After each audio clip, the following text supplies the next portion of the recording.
topics and opinions expressed in the following show are solely those of the hosts and their guests and not those of W4CY Radio, its employees, or affiliates.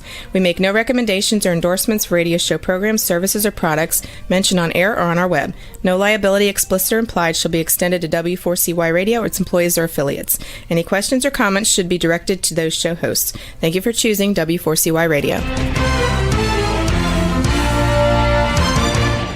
Welcome to the Ask the Expert show on W4CY Radio and Talk4 TV, where we bring you educational information from top local experts in the fields of legal, health, financial, and home improvement. Now sit back and listen to experts in family law, association law, hearing loss, business brokers, home care, along with many other topics. Now here are your hosts, Steve-O and Sophia.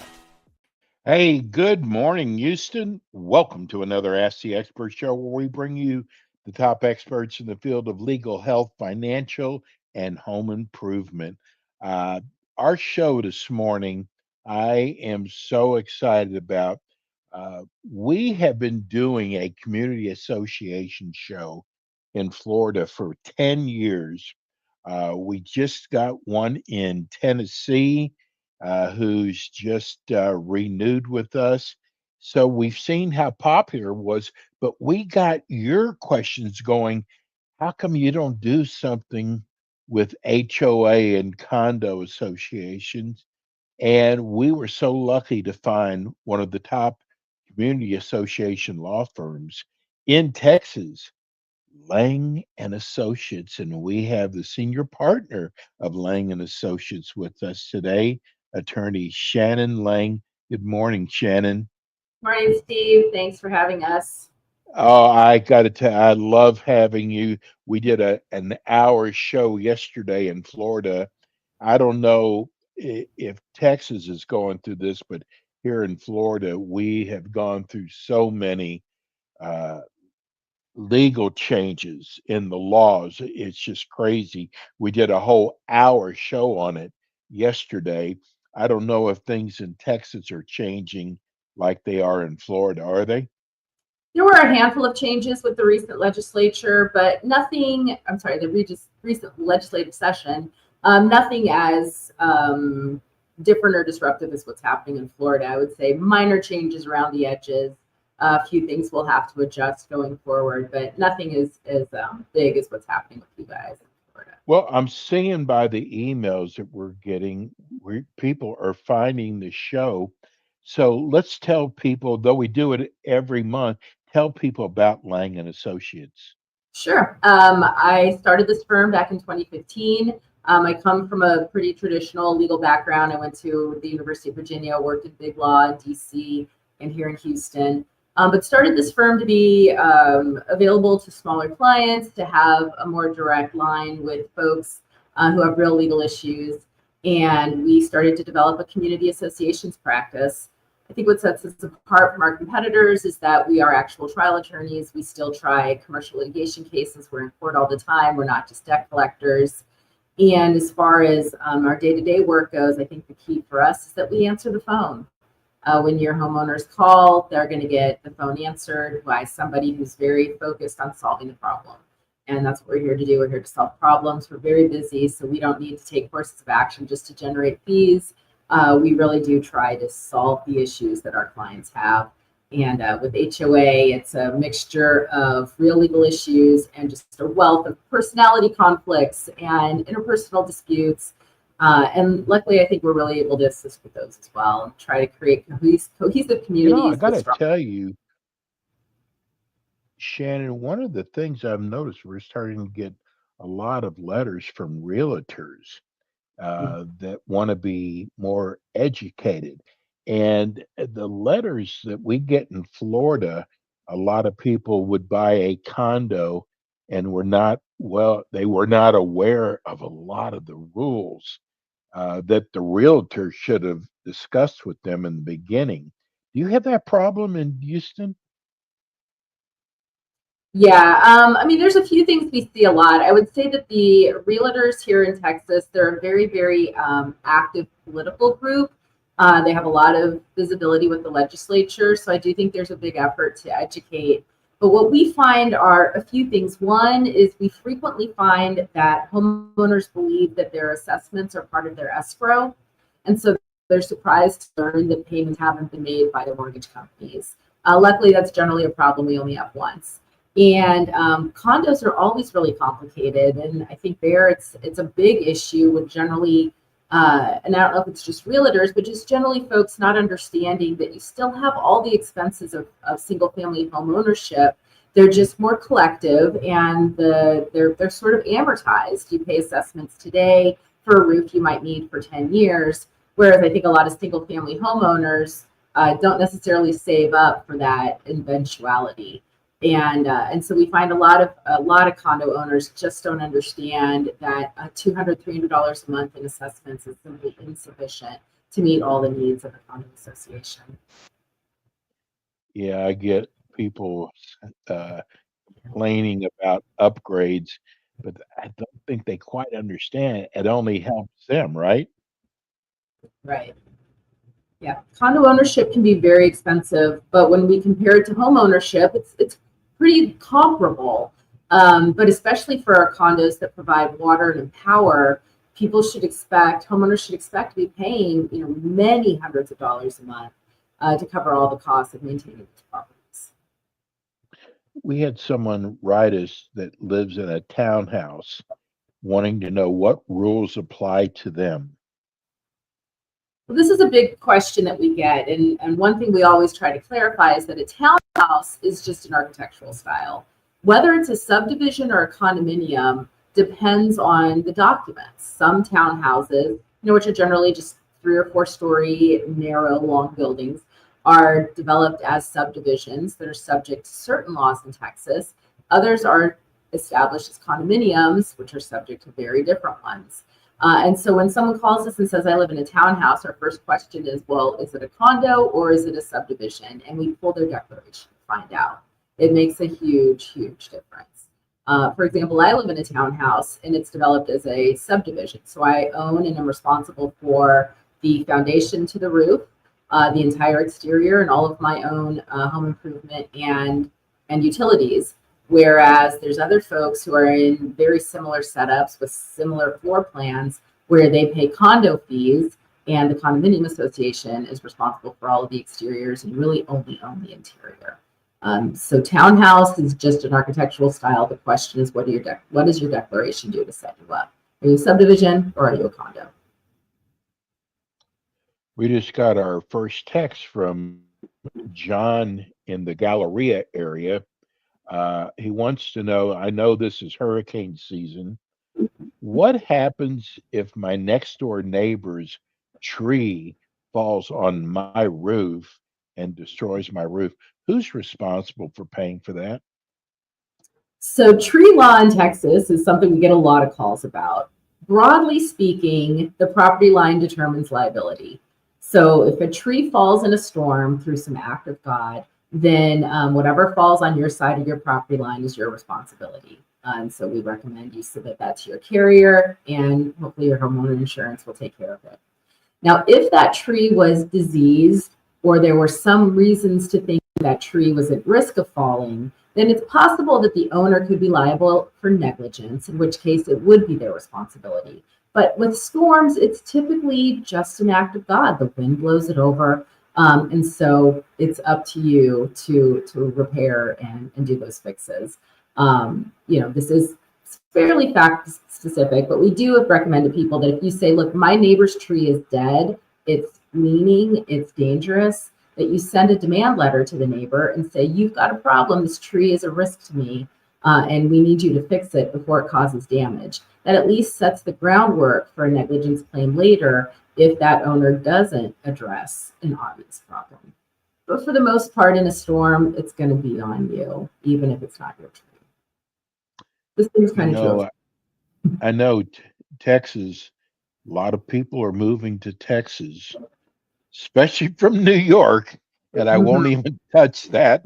But this is hurricane season, and there's so many new people here. What should people do to prepare for hurricane season? Well, the first thing we always recommend is that you check your insurance. And this is true even if you live in a condo.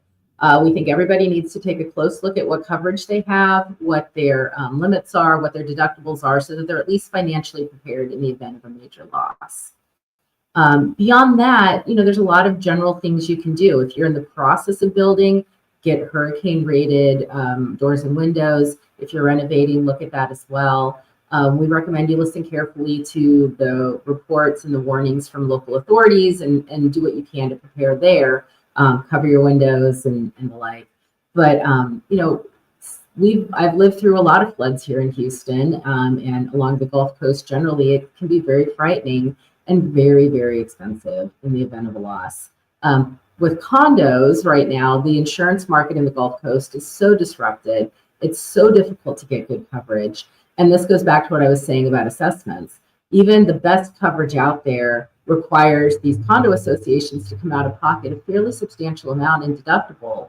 And it's often the case that you can't find coverage that covers the full cost of rebuilding. And so for those folks and for the boards running those associations, we advise that we carefully look at numbers, crunch numbers, and make sure that assessments are set at a point where you've got reserve funds available in the event of a catastrophe.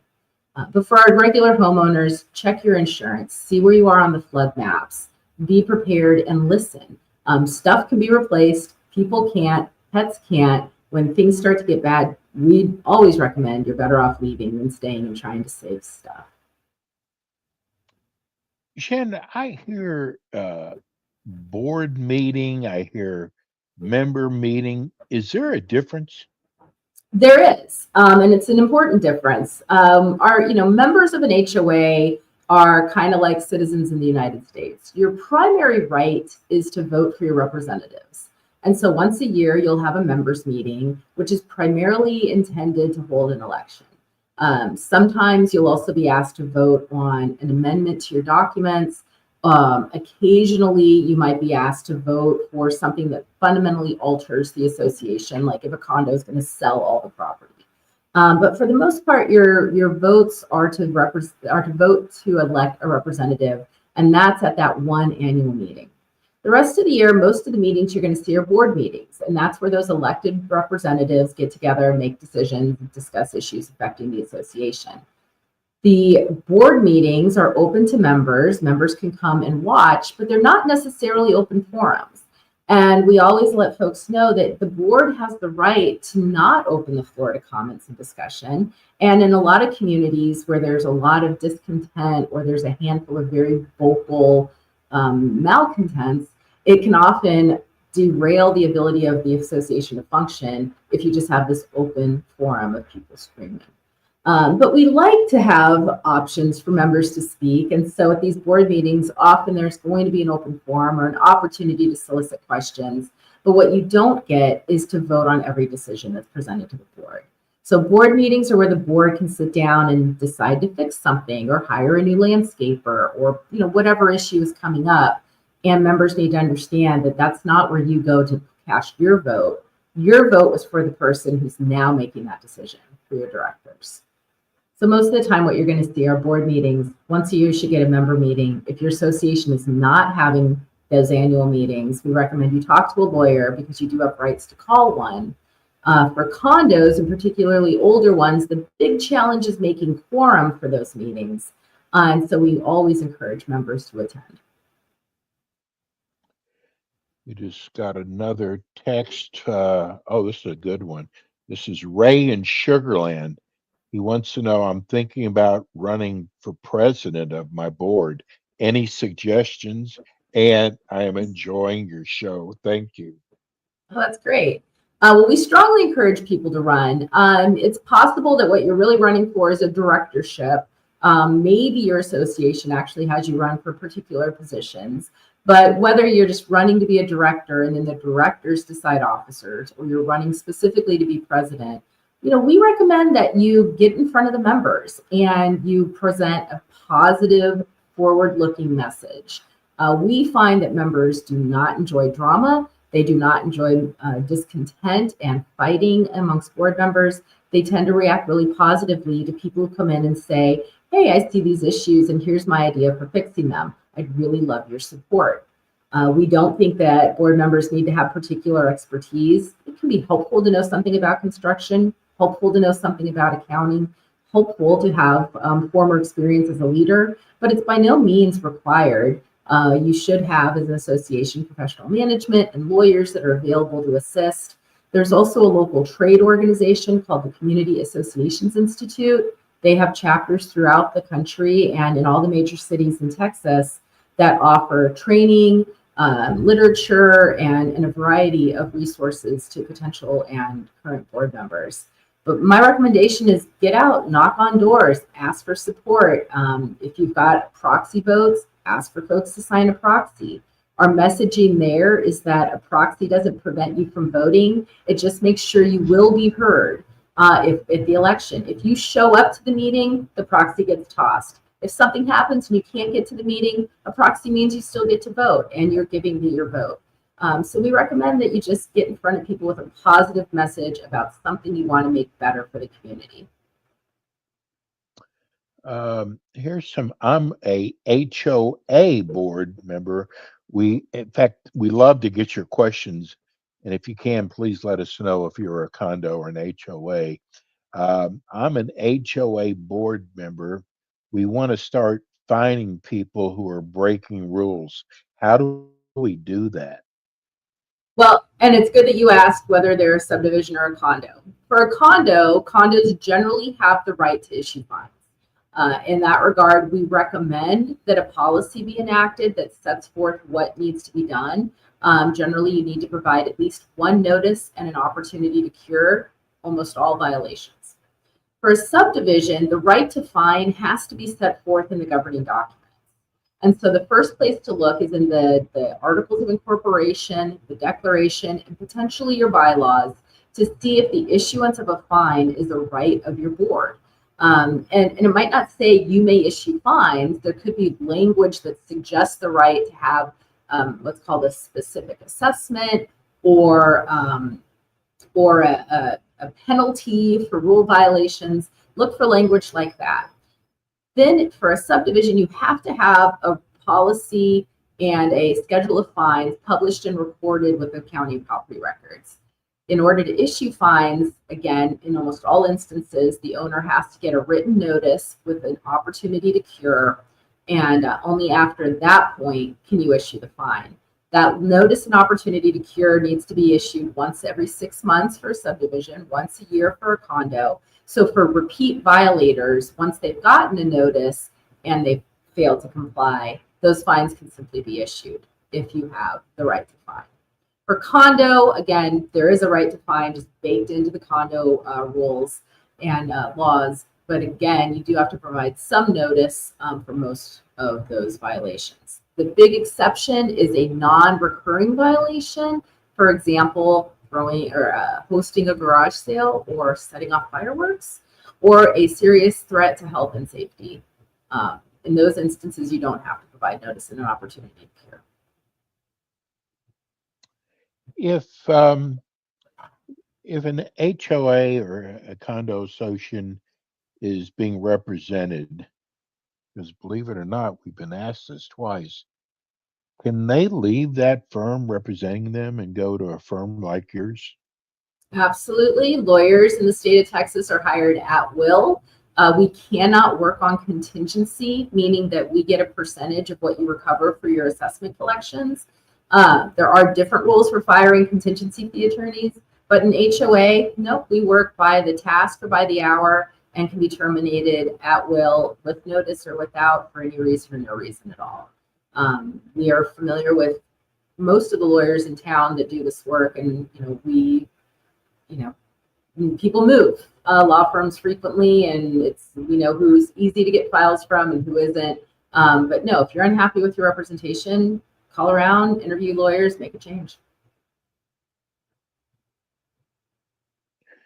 Shannon, how much of your firm is dedicated to community association? At this point, about 80%. We maintain a small commercial litigation practice just to keep our skills set up and for existing clients. But we are almost primarily doing community association law, a big mix of subdivisions and condos. And we tend to have a lot of condos or boards in crisis. I think that part of that probably comes from my background as a social worker, which is what I did before I went to law school. But we currently are spending a good amount of time working with boards that aren't getting along, or communities where there's a couple of very disruptive homeowners, to just try to smooth things out, bring people together, and work on having a more cohesive leadership structure. But we do a lot of community association law. Reason why I brought that up is because we have shows like this all over the country, and I have noticed there's a lot of firms out there that say on their shingle, community association, business law, real estate law, criminal law, bankruptcy law. And your firm really concentrates in this one area, though you have some other things you do. But people have to be careful. This is not a part-time position. What you do, what your firm does, Shannon, for these associations is major, because there's so many laws out there. Tell people, and I'm setting you up for this, tell people why they should hire your firm. Well, I really appreciate that. And I think you're right. I mean, we do run across folks who do a couple of HOA, have a couple HOA clients, and we see the errors that can arise. And we see some folks who are very, very in bed with the management companies and sort of put their interest over the interests of their associations.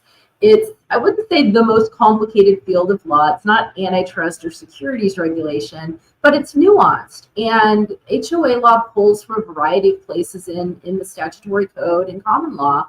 And I think a good association lawyer also has some basic understanding of vendor relations, contract law, employment issues. A lot of our associations are also employers.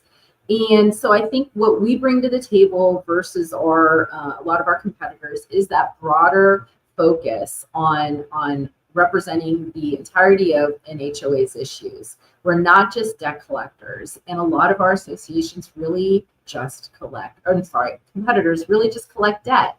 And if anything gets complicated, they throw up their hands. Or if you have an issue, if the board has an issue with the management company, they say, well, we won't get involved because those management companies are gatekeepers to clients. And we don't do that. We take very seriously our role as the association's lawyer. We represent this entity, not the board or a board member or the manager or the members generally, but this entity that has very important responsibilities to the community.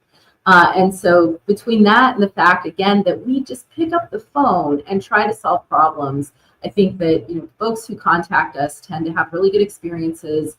Homeowners who get stuck in our office because they didn't pay their assessments or they have a violation tell us repeatedly that, well, no one wants to have to be in this situation. They felt respected, they felt that their time was honored, and they got through this in a way that was simple and not overly complicated and didn't require them repeating their story 10 and 15 times to 10 or 15 different people because, the person they talked to last time doesn't work there anymore. We have a stable staff of solution-oriented people. Tell people how they can reach your office. Yeah, we're available by phone, 832-479-9400. We're on the internet at shannonlanglaw.com, Lang. And if you Google Shannon HOA Lawyer Houston, I pop right up. So I love the way you explain everything, Shannon. And Shannon will be back again with us next month. Thank you so much, and we'll see you again. Have a good week, Shannon. Thanks, Steve. That's attorney Shannon Lang in Houston, Community Association Law. We'll be right back. Thanks for tuning in today to the Ask the Expert show on W4CY Radio and Talk4 TV. Tune in next week and every week to hear more from our experts on personal injury, insurance, air condition repairs, estate planning, Medicare, and many other topics in the areas of legal, health, financial, and home improvement. See you next week.